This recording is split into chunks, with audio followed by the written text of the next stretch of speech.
Robert Redford is a famous guy in Hollywood, and he is 89 years old. He decided to talk about the person who helped him a lot in his career and in his personal life, and that person is Paul Newman. For a long time, people thought of Robert Redford and Paul Newman together. They were friends for a time, and they made some great movies that people still remember, movies that helped make that time in history special, and Paul Newman was a big part of that. Paul Newman was very important to Robert Redford.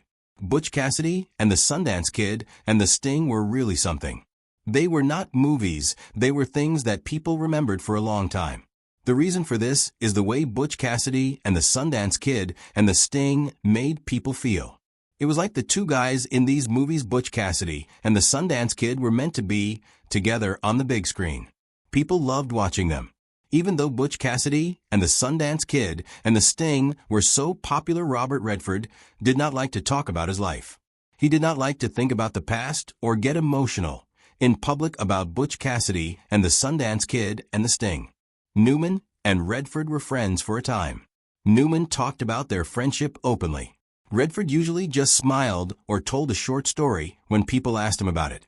For years, people interviewed Redford. He never said much about his friendship with Newman.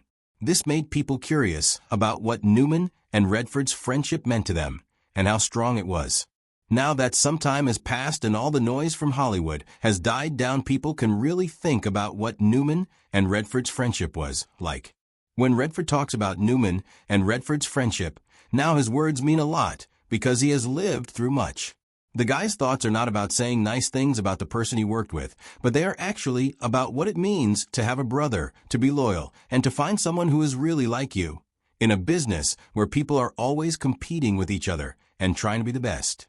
To really get what he is saying, you need to think about what he was like when he was a kid growing up in Santa Monica.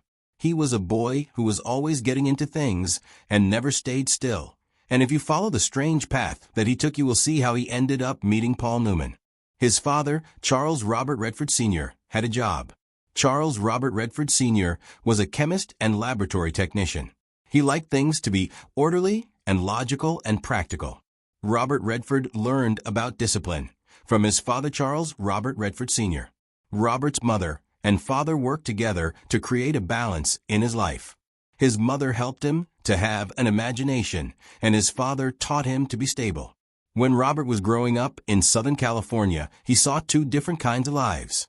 There was the world of Hollywood that seemed very far away, and then there was the everyday life of ordinary families who worked hard to get by. Robert learned from both of these worlds without knowing how much they would affect his life on. Robert's experiences in Southern California really shaped the person he's today, with his mother and father playing a big role in that. The way Robert's mother nurtured his imagination and his father provided stability has had an impact on Robert. At Venice High, Redford started to try out performing in school plays.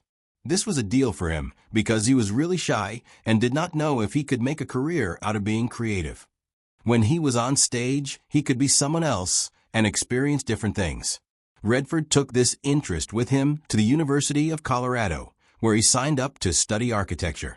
He liked architecture because it let him learn about design and how things look. His father also liked that architecture had a lot of rules and was very organized. After a while, Redford felt like architecture was not for him because it was too strict. The man had a lot of ideas. He wanted to do something that was not the same every day. He started missing school and just going with the flow. Then he decided to leave school for good. He went to Europe and saw a lot of things. He lived a life and learned about art and culture and the way people think. This time of going with the flow and seeing what happened actually taught him a lot about who he was and what he wanted. When Robert Redford came back to the United States, Robert Redford signed up for classes at the American Academy of Dramatic Arts in New York City. This school is really good at teaching people how to act. The teachers at the American Academy of Dramatic Arts were very good. They helped Robert Redford learn how to act better. Robert Redford learned about using his voice, moving around on stage, and performing in front of people. Robert Redford figured out that acting is not about being famous.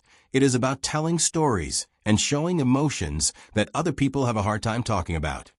By the 1950s, Robert Redford started getting small parts on television shows.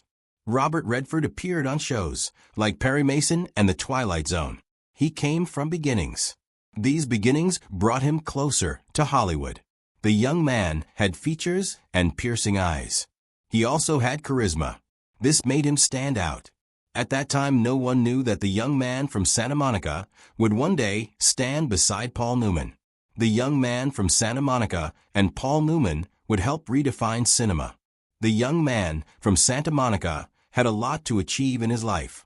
Redford's early career did not happen at once. It took time to develop.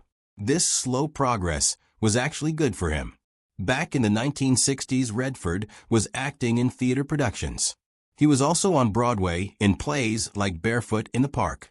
Acting on stage helped Redford learn how to time his actions and be present in the moment. It also made him more confident. When Redford was on stage, he had to get it the first time.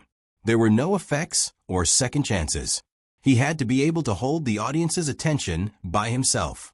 So it was movies that would really make Redford famous. In the 1960s, Hollywood was changing. The old studio system was not working like it used to. Hollywood was moving towards a style that was more experimental and realistic. People who went to the movies wanted to see characters that were not perfect. They wanted to see Redford and other actors play characters that were flawed and a bit rebellious. These characters were like real people, and that is what people wanted. Redford was great at playing these kinds of characters. That is why he fit in so well with the new style of Hollywood movies. The new style of Hollywood movies was about showing Redford and other actors as deeply human characters. The big break for Redford came in 1969 with the movie Butch Cassidy and the Sundance Kid. He was in this movie with Paul Newman, who was already very famous.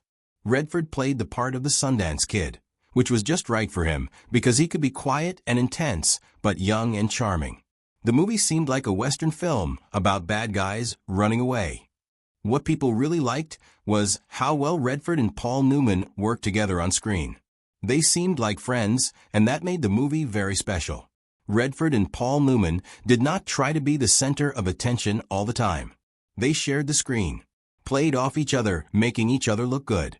Butch Cassidy and the Sundance Kid was a hit, and Redford's performance as the Sundance Kid was a big part of that. Redford Sundance was a funny guy, but also very dangerous. He was playful, but very sad. When you pair him with Newman's Butch, these two characters showed a kind of man. They could be funny, they could be sad. They really cared about each other like brothers. Then he made The Sting with Robert Redford in 1973. This movie really made people think that Robert Redford and Paul Newman were the team in Hollywood. In The Sting, Robert Redford and Paul Newman played guys who trick people. They wanted to trick a guy who was in charge of a lot of bad people. The movie was fun and exciting. It was about friends who liked to trick people and have fun together. Robert Redford and Paul Newman were great in The Sting. The Sting was a hit. It won the Academy Award for Best Picture, and it made almost $160 million all around the world. This was a lot of money then. People loved The Sting for the story and for the way the actors worked together. They had a rhythm, and they trusted each other. The way they talked to each other was fun to watch. It was like they had something. By the 1970s, Robert Redford was not just an actor, he was a big deal. He was like a symbol of American movies. He had hair and blue eyes, and people thought he was the perfect American guy. The Sting and Robert Redford were really popular. It is pretty obvious that some of the performances he did were when Newman was right there with him. Newman was a part of what made those performances so great. The best things he did were with Newman beside him.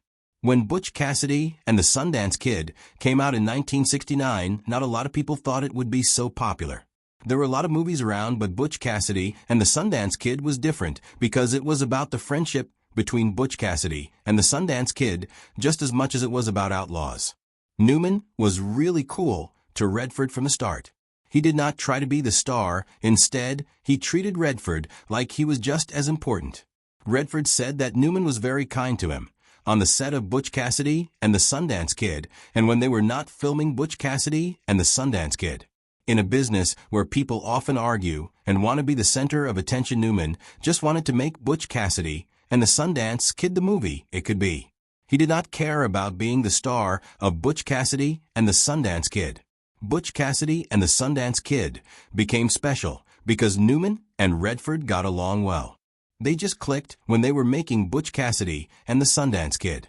Banter was something that just happened naturally. It did not need to be practiced beforehand.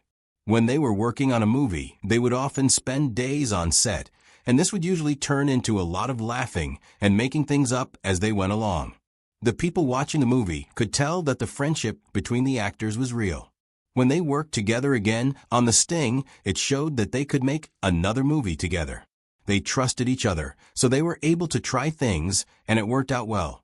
The two movies they made together are still really important to people today. People who liked their movies wanted to see them work together again. It never happened. Maybe this is a thing because it kept the movie special and the magic of Butch Cassidy and The Sting and their partnership in these movies remained unchanged.